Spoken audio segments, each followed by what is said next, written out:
जय जय रघुवीर समर्थ. दशक 7वा आणि समास पहिला. 14 ब्रह्म. नाना प्रकारे समर्थ शिष्यांना समजवतात, त्यामुळे ते साधनाकडे प्रवृत्त व्हावे अशी त्यांची इच्छा आहे. समर्थ म्हणतात की अज्ञानाच्या निद्रेत जन्म आणि मरण घडतं आणि म्हणून आत्मज्ञान घडवण्याकरता अध्यात्म ग्रंथाची आवड असायला हवी. आणि अध्यात्म ग्रंथामध्ये अद्वैत ग्रंथ हा सर्वश्रेष्ठ. त्याचं परत परत श्रवण करावं, मनन करावं, निधिध्यासन करावं.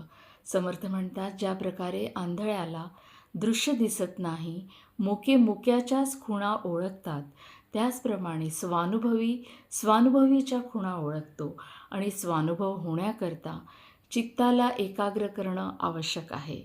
नाना दिशांना धावणारं चित्त त्याला एकाग्र स्थितीमध्ये आणण्याकरता मी कोण आहे या दिशेने तुम्हाला पाऊल उचलावं लागतं. आणि भगवंताला जाणण्याकरता शब्द आणि भाव यांच्याही पलीकडे जावं लागतं. आणि त्याकरता ध्यान हे तुम्हाला आवश्यक आहे. याच्याकडे समर्थांचा फार आग्रह आहे.